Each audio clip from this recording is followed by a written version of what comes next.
Welcome to our channel. ఈ రోజు మనతో పాటు రమ్మగారు ఉన్నారు. నమస్తే రమ్మగారు. నమస్తే జయ. రమ్మగారు, శని త్రయోదశి కి కొంచెం ప్రత్యేకమైన స్థానం ఉంది. అసలు మిగతా దేవుళ్ళకి సాయిబాబాకి కొంతమంది భక్తులు, వెంకటేశ్వర స్వామికి కొంతమంది భక్తులు, అమ్మవారికి కొంతమంది భక్తులు మనకి కనిపిస్తారు. పరమ భక్తుల కథలు కూడా మనం కొన్ని చెప్పుకుంటూ ఉన్నాం. కానీ శనీశ్వరుడికి ఇలాంటి భక్తులు ఉన్నారా? అంటే ఇంత ఇష్టంగా కుల దైవంగా కానీ ఇష్టదైవంగా కానీ కొలిసే వాళ్ళు ఉంటారా? ఆయన పేరు అనగానే చాలా మంది భయపడిపోతూ ఉంటాం. సహజంగా అమ్మో ఆయన ప్రభావం మనం, మిగతా దేవుళ్ళ అందరి ప్రభావం మన మీద ఉండాలని కోరుకుంటాం. ఈయన ప్రభావం మాత్రం వద్దని కోరుకుంటాం, కష్టాలు తప్పు అనేసి. కానీ మరి శని త్రయోదశికి ఉన్న ప్రత్యేకత ఏంటి? ఈ రోజు ప్రత్యేకంగా పాటించాల్సిన నియమాలు కన్నా అలాంటివి ఏమన్నా ఉన్నాయంటారా? శనిదేవుడు అంటే ఎందుకు మిగిలిన వాళ్ళకి భక్తులు ఉంటారు, శనీశ్వరుడికి ఎందుకు ఉండరు? శనీశ్వరుడిని దైవంగా భావించడానికి వీలు లేదు కదా. ఆయన నవగ్రహాలలో ఒకడు గ్రహం. నవగ్రహాల్లో ఒక గ్రహం. ఆ నవగ్రహాల్లో మనకి సూర్యుడు, చంద్రుడు ఉన్నారు కదా, బుధుడు, శుక్రుడు, రాహుకేతువులు ఎలాగ ఉన్నారు. వాళ్ళతో పాటు శనీశ్వరుడు కూడా ఒక గ్రహం, అంతే మనకు తెలిసింది. ఇప్పుడు రవి శనీశ్వరుడు. రవి అంటే ఆదివారానికి అధిదేవుడు కదా, ఆదివారమే సూర్యుడు. ఆయన కుమారుడైన శని శనివారం నాడు వస్తాడు. తండ్రి కొడుకు ఇద్దరు ఉన్నారు ఇందులో. చంద్రుడు బుధుడు కూడా తండ్రి కొడుకులే. చంద్రుడికి సక్రమ సంతానం కాబట్టి చంద్రుడి సంతానమే బుధుడు. ఈ తండ్రి కొడుకులు కూడా ఉన్నారు. ఈ శనీశ్వరుడికి భక్తులు ఎలా ఉంటారు? ఉండటానికి అవకాశం లేదు కదా. ఈ గ్రహస్థితులు మనల్ని పట్టుకుంటాయి. అప్పుడప్పుడు ఈ గ్రహం మారినప్పుడు, లేదా కొత్త గ్రహం, లేదా మన గ్రహాలు నీచంలో ఉన్నప్పుడు, ఉచ్చంలో ఉన్నప్పుడు వాళ్ళ ప్రభావానికి మనం లోనవుతాం. ఇప్పుడు కాలమాన పరిస్థితులను బట్టి మన గ్రహాలు మారిపోతూ ఉంటాయి. వాటి ప్రభావానికి లోనవుతాం మనం. గురుగ్రహ ప్రభావం, చంద్రగ్రహ ప్రభావం, అట్లా వాటి ప్రభావానికి లోనవుతాం. మనల్ని ప్రభావితం చేసే ఫ్యాక్టర్స్లో శనీశ్వరుడు కూడా ఒక ఆయన. దైవం అనడానికి వీలు లేదు. మనకి ఏ ఫ్యాక్టర్ వల్ల మనం ప్రభావితం అవుతామో దాన్ని గౌరవించాలి కదా మనం. అంతేగా. ఇప్పుడు దానివల్ల మనం ఇబ్బంది పడుతున్నాం అనుకో, దాన్ని రిపేర్ చేసుకోవాలి. దాని వల్ల మనకి చాలా బాగుంది అనుకో, దాన్ని జాగ్రత్తగా చూసుకోవాలి. సహజమైంది. అవును. ఇప్పుడు అన్ని ఆలయాలు చూస్తాం మనము. ప్రతి ఊర్లో ఒక రామాలయం ఖచ్చితంగా మనం గమనిస్తూ ఉంటాం కదా. కానీ శనీశ్వరుడికి మాత్రం మనం వేల మీద చెప్పవచ్చు. శనిసింగనాపూర్ అని ఇట్లా కొన్ని దేవాలయాలు మాత్రమే ఉంటాయి. ఇప్పుడు మీరు అన్నట్లుగా ఆయన అంటే ఒక దైవం కింద కాకుండా ఒక గ్రహం, ఆయన ప్రభావం మన మీద మంచి చెడు ప్రభావాన్ని బట్టి మనం అనుసరిస్తుంటాం. అంతేనంటారా? అంతే, అక్షరాల అంతే. అందులో ఇక తేడా ఏం లేదు. అయితే ఏంటంటే శనివారము త్రయోదశి తిథి అంటే తిథులు వస్తాయా, పాడ్యం నుంచి పౌర్ణమి దాకా, లేదా పాడ్యం నుంచి అమావాస్య దాకా 15 తిథులు వస్తాయి కదా. ఈ 15 తిథుల్లో త్రయోదశి కృష్ణపక్షం కానీ శుక్లపక్షం కానీ 2 పక్షాల్లోనూ 2 త్రయోదశులు వస్తాయి. త్రయోదశి శనివారం నాడు వస్తే ప్రత్యేకంగా శని త్రయోదశి అని జరుపుకుంటాం. పర్వదినాల్లో ఇదొక ప్రత్యేక పర్వదినం. ఈ శని త్రయోదశి నాడు శివాభిషేకం చేసిన, రుద్రాభిషేకం, పరమశివుడికి అభిషేకం చేసిన, లేదా శనేశ్వరుడికే ఏదైనా అభిషేకం చేసుకుంటే శని వల్ల తమకు కలిగిన ఇబ్బందుల నుంచి కొంత బయటపడతామని, శని ప్రభావం మన మీద కొంచెం గబగబా వెళ్ళిపోతుంది అని. ఇప్పుడు శని అని చెప్తామా, ఈ శని అంటే అదేదో విచిత్ర పదార్థం కాదు. శనైహి చరతీతి శనైశ్చరః అని చెప్తారు. మెల్లిగా నడుస్తాడు. శని దశ నిదానంగా వెళ్తుంది, మెత్తగా నడుస్తుంది. మందుడు అంటారు, మందేశ్వరుడు అంట. మందగా అంటే తాపీగా కదులుతానమాట. మిగిలిన కాలాల్లాగా చకచకలాడదు. శని పట్టిన రోజుల్లో మనకు శనిగ్రహంలోకి మనం వెళ్ళినప్పుడు, అంటే ఆయన తాలూకు ప్రభావానికి గురైనప్పుడు ఆ కాలం నిదానంగా గడుస్తుంది. కానీ మనం ప్రత్యేకంగా చెప్పుకోవాల్సింది ఏంటంటే, శనేశ్వరుడు ఈయన ఏంటంటే ఒక ప్రత్యేకమైన దేవుడు. కష్టపడ్డం నేర్పిస్తాడు మనకి. లోకంలో మనం చెప్పుకుంటాం చూడు, బాగా కష్టపడ్డం అలవాటు ఉన్నవాడు పెద్దయ్యాక సుఖపడతాడు, ఎక్కడైనా బతికేస్తాడు. సుఖపడ్డం సులువు. అదే ముందు నుంచి సుఖపడ్డవాడు కష్టపడాలంటే ఏడ్చిపోతారు. శని దశలోకి వెళ్ళి అంతర్దశల్లోనూ విదేశాలలోనూ శనికి ప్రభావానికి లోనైన వాళ్ళు తర్వాత రోజుల్లో బాగుంటారు. బాగా కష్టపెట్టి తర్వాత మంచి ఫలితాన్ని ఇస్తాడు శనేశ్వరుడు. జీవితాన్ని నేర్పిస్తాడు. నువ్వు కష్టపడి పనికి ఫలితాన్ని తీసుకో. అది ఎంత మంచి సింపుల్ సంగతే కదా. కాకపోతే ఇది ఆ దశలోకి వెళ్ళినప్పుడు ఒక్కొక్కళ్ళకి ఒక్కో జీవితానికి సరిపడా, ఒక్కొక్కళ్ళకి అంటే ఎంత చెట్టుకు అంత గాలి అనుకుంటామో మనం, అట్లా వాళ్ళ గ్రహాలను అనుసరించి ఈ శనేశ్వరుడు ఎవరితో కలిసి ఉన్నాడు, ఎలాంటి సమయంలో వచ్చాడు, దాన్ని బట్టి మన తాలూకు కష్టాలతో, ఇబ్బందులతో, పరంపర, ప్రెషరు అవి ఎక్కువ అవుతాయి.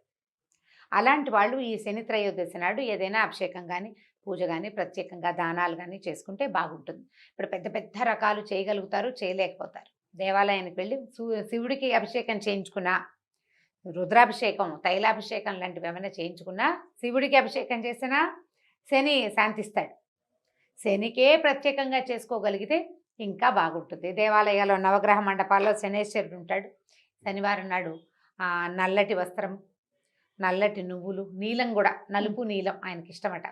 నువ్వుల నూనె, నల్ల నువ్వులు, నల్లటి వస్త్రాలు, వీటిని దానం చేయటం. గొడుగు, నల్లటి గొడుగు, అవి కూడా దానం చేస్తే ఎవరికైనా ఉపయోగపడేందుకు ఆ వస్తువుని ఇస్తే కనుక దానివల్ల మనకి కొంత ప్రయోజనం చేకూరుతుంది. శని దశల నుంచి బయటపడతాం. ఈ సంవత్సరం మన కార్తీక మాసంలో 2 శని త్రయోదశులే వచ్చినాయి. ఆల్రెడీ ఒక శని త్రయోదశి శుక్లపక్షంలో అది వెళ్ళిపోయింది. కృష్ణపక్ష శని త్రయోదశి నెల కూడా చివరికి వచ్చేస్తోంది కదా. అవునండి. ఈ నెల కాలం అంతా అంటే ఈ త్రయోదశికి ముందు దాదాపుగా 27 రోజులు అయిపోయినాయి కదా. ఏమీ చేసుకోలేకపోయిన వాళ్ళు కూడా శని త్రయోదశి నాడు గనక ఆ శివాలయానికి వెళ్ళి కాస్త రుద్రాభిషేకం లాంటివి ఏమైనా చేయించుకుని, శనికి కూడా మనకి ఏదైనా అవసరం ఉంటే ప్రత్యేకంగా చేయించుకుంటే శనేశ్వరుని సమస్య తగ్గుతుంది. మనకి ఈ కార్తీకంలో ఈ రుద్రాభిషేకం, శివాలయ దర్శనము, శివాలయంలో ప్రాంగణంలో దీపం వెలిగించిన ఫలితం ఇవన్నీ దక్కుతాయి. చివరి రోజుల్లో అయినా కూడా ఆఖరి రోజునైనా మనం దాన్ని యూటిలైజ్ చేసుకోవచ్చు. మంచి పద్ధతి. అయితే ఈ శనేశ్వరుడి సంగతి మీకు డౌట్లు ఉన్నాయి ఇంకా? అదే అసలు ఈయన పుట్టుక, ఈయన క్యారెక్టర్ అంటే ఈయన మనస్తత్వం ఏంటి, వాటి గురించి తెలుసుకోవాలని ఒక ఆసక్తి రమ్మగారు. 2 చాలా సింపుల్ కథ ఇది. సూర్యుడికి సౌమ్యాదేవి అని భార్య ఉండేది. ఆయన సూర్యుడు ప్రచండమైన వేడిమి కలిగిన వాడు కదా. ఆవిడకి ఎప్పటికీ 2 పిల్లలు కలిగారు. యముడు యమి, లేదా యముడు యమున, 2 సంతానం ఉన్నారు. ఈ సౌమ్య ఆవిడ భరించలేకపోయేది ఈ వేడిని. ఎప్పుడు కాలుతూనే ఉండేవాడు నిరంతరం. సూర్యుడు ఏంది నిత్యం అగ్నిగోళం కదా ఆయన. ఆవిడ వేడిని భరించలేక ఎక్కడికైనా వెళ్ళిపోయి సేద తీరాలనుకుంది. ఏం చేసిందట, తన ఛాయ, తన నీడని తీసి, నీడని నా బదులు భర్తతోటి ఉండమని నీడని అక్కడ పెట్టి ఆవిడ వెళ్ళిపోయింది సౌమ్యాదేవి. వెళ్ళిపోయి ఏంటంటే ఆవిడ వేడిని భరించలేక సముద్ర తీరంలో విహరిస్తూ ఉండిపోయింది అనమాట. ఈ ఛాయాదేవి ఇక్కడ ఉండిపోయింది. ఈ ఛాయకి కూడా క్రమంగా సంతానం కలిగారు. ఈ మన శని తపతి ఒక కూతురు కొడుకు కలిగారు. అయితే ఈవిడ ఏం చేసేది, ఏదైనా ఒక సందర్భం వస్తే తన పిల్లల్ని ముద్దుగా చూసుకుని పెద్ద కొడుకుని దెబ్బేస్తుండేది. ఏముండి కేకలేసింది. కేకలేసేసరికల్లా ఆయన దుఃఖిస్తూ చిన్నపిల్లాడు అప్పటికి తండ్రికి చెప్పాడు సూర్యుడికి, ఇవి నన్ను కేకలేస్తున్నాను, ఎందుకు నువ్వు ఇట్లా తేడాగా ప్రవర్తిస్తావు, ఎందుకు ఇట్లా ప్రవర్తిస్తున్నావు, పెద్ద పిల్లాడిని ఇట్లా అంటున్నావని ఆయన తీక్షణంగా చూసేసరికల్లా ఆవిడ బెదిరింది. భయపడేసరికల్లా ఆయనకి ఇది బెదురుతోంది, ఎందుకు ఈమె బెదురుతోంది అని ఒక దృష్టి ఆమె మీద సరిగ్గా సారించేసరికి ఈమె సౌమ్య కాదు అని తెలిసిపోయింది. ఆయన ఛాయాదేవని తెలిసిపోయింది. దాంతో ఈయన ఏం చేశాడు, సౌమ్య ఎక్కడుందో చూసుకుని ఆవిడ ఒక గుర్రం రూపంలో సంచరిస్తుంటే అక్కడికి వెళ్ళి ఆమెను శాంతింపజేసి నీతో చల్లగా ఉంటానని ప్రామిస్ చేసి అప్పుడు ఈయన కూడా గుర్రం రూపంలో వెళ్ళాడట అక్కడికి.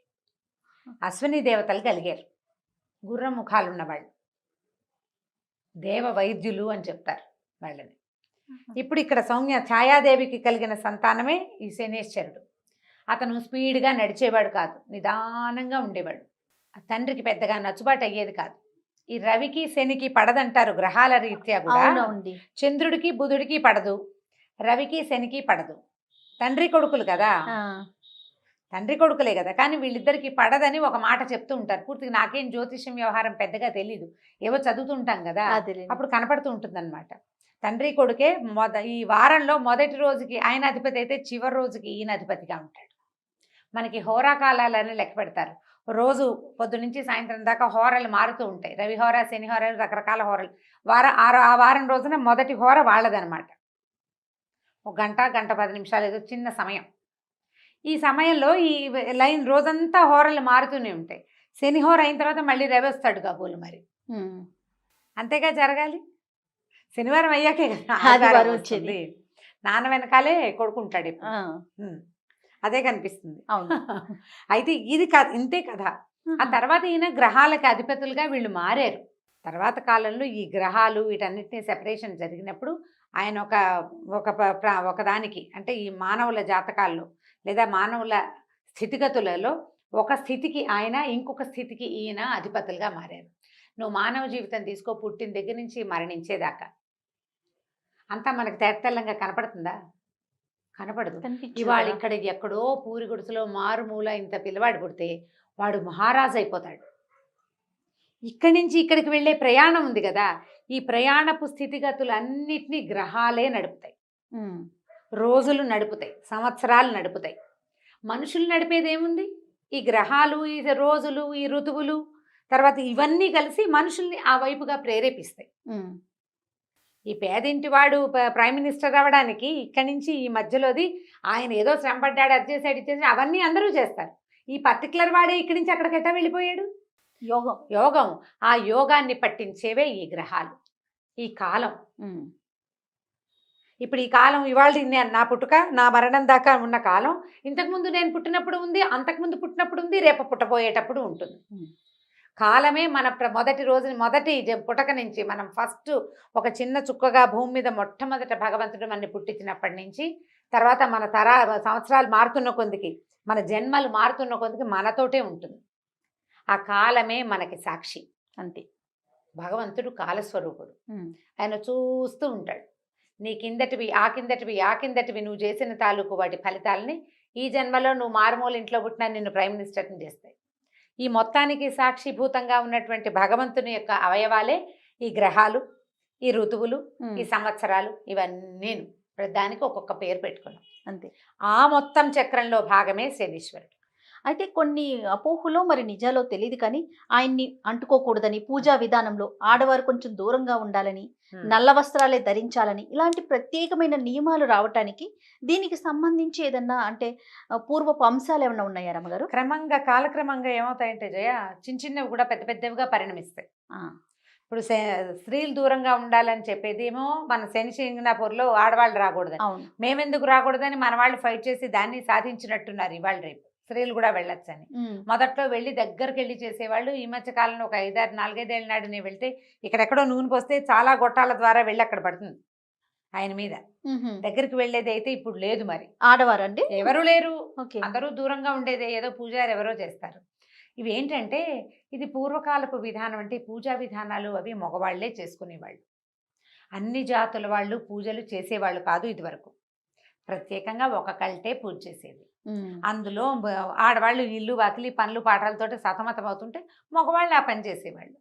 బహుశా అలా వచ్చిందేమో అలా అంటారా? వచ్చింది, అట్లా వచ్చి ఉండొచ్చు. అంతకంటే తీవ్రంగా ఉందని అనిపించదు. అయితే ఏంటంటే ఈయనకి నలుపు ముదురు నీలము ఇష్టం.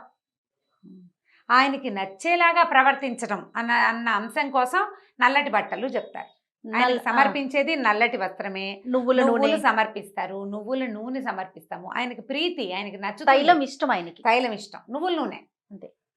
నువ్వుల నూనె ప్రత్యేకం, అందుకని నువ్వుల నూనె సమర్పిస్తారు. ఇప్పుడు అదే, ఇప్పుడు నా దగ్గర నీకు పని ఉంది, నాకు నచ్చింది ఇస్తావా, నీకు నచ్చింది ఇస్తావా? నాకు నచ్చింది ఇస్తే మీరు పని ఎలా చేస్తారు? అదే కదా. సేమ్ అదే పాయింట్ ఇక్కడ. ఆయనకి నచ్చినవి ప్రతి గ్రహానికి, ఈ గ్రహానికి బుధుడికి పెసలు, శుక్రుడికి ఇంకోటి, బృహస్పతికి గురువుకి శనగలు, అలా చెప్తారు. ఒక్కొక్కళ్ళకి ఒక్కొక్కటి అని. ఈయనకి నువ్వులు చెప్పారు. ఈయనకి నువ్వులు ఇష్టం. దీంట్లో ఇంకొక విధానం ఒకటి ఉంది. ఈ శనివారం నాడే ఒంటికి నూనె రాసుకొని తలంటి పోసుకోవాలని చెప్తారు. తైలాభ్యంగనం చేయటం, ఒంటికి నూనె రాసుకొని నూనెని వదిలించుకోవాలి. నూనెని వదిలించుకోవాలి, తైలాన్ని దానం చేయాలి, తర్వాత తిలలు దానం చేయాలి. నువ్వులు ఆ రోజున ఎవరి చేతిలో నుంచి తోటకూర విసేని అంటారు. అవును. ఇనప వస్తువులు, నువ్వులు, నూనె ఇంకొకరి చేతిలో నుంచి తీసుకోకూడదు. బజార్ వెళ్ళి కొనుక్కోకూడదు. మనం చెయ్యకూడని ప్రతి పనికి కూడా శని ప్రభావం ఉంటుంది, శని పట్టుకుంటుంది జనరల్ లాంగ్వేజ్ లో మనం వాడేది. అలా చెప్పి ఆ పనుల నుంచి మనల్ని అవాయిడ్ చేసే కార్యక్రమాలు జరుగుతూ ఉంటాయి. ఎందుకంటే నువ్వు కష్టపడాల్సి వస్తావు, నువ్వు కష్టపడతావు. ఆయన పని చేయిస్తాడు నీతోటి. అంతే. నువ్వు శ్రమ, ఎక్కువ శ్రమతోటి తక్కువ ఫలితం ఇస్తాడు. నువ్వు శ్రమ పెంచిన కొందికి ఫలితం కనిపిస్తుంది. నువ్వు ఇంత కష్టపడతావు కాబట్టి వద్దంటారు. కష్టాలు ఎక్కువ అవుతాయని. నిజానికి శని చెడ్డవాడని అనడానికి వీల్లేదు. కష్టే ఫలి అనేది నీకు నేర్పిస్తాడు. ఆయన వెళ్తూ మంచి చేసి వెళ్తాడు. అవునంట. నీకు కష్టపడ్డాన్ని నేర్పిస్తే ఉత్తరోత్తర నువ్వు హాయిగా ఉంటావు. ప్రతి జీవి మీద ఆయన ప్రభావం ఉంటుందని ఉంటుంది. వింటాం కదా రమ్మగారు. ఉంటుంది. ప్రతి జీవి మీద ఆయన ప్రభావం ఉంటుంది. ఆఖరికి దేవాధిదేవుడైన పరమేశ్వరుడు కూడా ఈయనకి లొంగిపోయాడని ఆ, అలాంటి బోల్డన్ని పురాణ గాథలు ఉన్నాయి. ప్రధానమైంది శనివారం నాడు తైలాభ్యంగనం ప్రాక్టీస్లో పెట్టుకోవాలి ఎవరైనా. దానివల్ల 2 బెనిఫిట్స్ చెప్దాం చూడు. ఇప్పుడు శనికి ప్రభావము అవన్నీ నువ్వు లోన్ అవ్వవు, నీకు లేవు అవేవి. నూనె రాసుకొని స్నానం చేయటం వల్ల ఫ్రెష్గా అవుతావు. రిఫ్రెష్ ఇంట్లో అయిపోతాం. నుంచి బద్ధకం తగ్గుతుంది. కొవ్వు అక్కడక్కడ ప్యాక్ చేయబడి ఉన్నది మూవ్ అవుతుంది. నువ్వు అలవాటుగా చేస్తావు, శుభ్రంగా ఉంటావు, ఆరోగ్యానికి మంచిది. ఇది మంచిదే కదా. ఆరోగ్యమే మహాభాగ్యం మహాభాగ్యం. ఇవాళ రోజుల్లో. అవును. కాబట్టి తైలాభ్యంగనం శనివారం నాడు నెత్తికి నూనె పెట్టుకోవటం, చెవిలో కొంచెం నూనె వేసుకోవటం, చిన్నపిల్లలకి ముక్కులో చెవిలో కూడా నూనె వేయటం. వేయటం. మరి చంటి బిడ్డలకి డాక్టర్లు వద్దంటే మానేయండి, కానీ కాస్త పెద్దవాళ్ళకి వేయచ్చు, పర్వాలేదు. చక్కగా బాగా నువ్వుల నూనె ఒంటి కంటేలాగా మద్దం చేసుకోవటం. చేసుకోవటం, సున్నిపిండి పెట్టి చక్కగా దాన్ని వదిలించుకోవటం, బాగా నలుగు పెడితే చర్మం కాంతి దేరుతుంది. దానివల్ల మీకు ఉత్సాహం వస్తుంది, మంచి నిద్ర పడుతుంది. మర్నాడు ద్విగుణీకృత ఉత్సాహంతో పనిచేస్తారు మీరు. మర్నాడు రవి కదా వచ్చేది, రవి నాటికి Sunday. స్పీడ్గా ఉంటారు, పని చేయడానికి సిద్ధంగా ఉంటారు. అందుకని ఈ శనివారం నాడు ఇది చేసుకోవాలి. ఇవి మంచి పనులు. ఈ రోజున గనక మనం శని త్రయోదశి నాడు గనక ఏ చిన్న దైవ కార్యక్రమం చేసినా అది ద్విగుణీకృతమైన ఫలితాన్ని ఇస్తుందని చెప్తారు. కొన్ని వస్తువులు కొనుక్కోకూడదని పెద్దవాళ్ళు చెప్తే ఎందుకు అని అనకుండా మానేస్తే సరిపోతుంది. ఇవి చేయను అయినా అని చెప్పారు, ఎందుకు అని అడద్దు, చేసేయండి. చేసేస్తే వచ్చే మంచి ఏదైనా వస్తుంది, లేకపోతే పనైనా అవుతుంది కదా, కనీసం పనైనా అవుతుందిగా. కాబట్టి చేసుకోవచ్చు. ఈ శని త్రయోదశి ఇంకొక ఉంది కదా ఈ నెలలో, ఆ, కార్తీక మాసము, శని త్రయోదశి, శనివారం. శనివారము త్రయోదశి అవును. విశేషమైనది. కాబట్టి ఆ ఒక్క రోజైనా ఈ నెలంతా వెళ్ళలేకపోయినా శివాలయ దర్శనం తప్పనిసరిగా చేయండి. మనకి శని దశ ఉన్నా లేకపోయినా కూడా శివాలయ దర్శనం చేయటము, రుద్రాభిషేకం తీర్చుకోగలిగితే చేసుకోవటం, లేకపోతే కనీసం స్వామిని దర్శించి తీర్థప్రసాదం స్వీకరించుకోవటం, విభూది తీసుకోవటము, దేవాలయంలో ఒక దీపారాధన చేయటం. దానివల్ల ఏవైనా గ్రహదోషాలు ఉంటే అవి సమసిపోతాయి. శివానుగ్రహం, అఖండమైన ఐశ్వర్యము లభిస్తుంది. శివాలయ దర్శనం అత్యద్భుతమైనది త్రయోదశి నాడు. తప్పకుండా రమ్మగారు. అయితే ఈ శనీశ్వరుని గురించి మరిన్ని పురాణ కథలు ఉన్నాయని ఇప్పుడు ఇంతకు ముందే చెప్పారు మీరు. రాబోయే వీడియోస్ లో 1-2 మనం ప్రజెంట్ చేద్దామండి. నమస్తే రమ్మగారు. నమస్తే జయ. ఇక ఈ వీడియో కనుక మీకు నచ్చినట్లయితే లైక్ చేయండి, షేర్ చేయండి. మరిన్ని వీడియోస్ కోసం మా ఛానల్ని సబ్స్క్రైబ్ చేసుకోండి.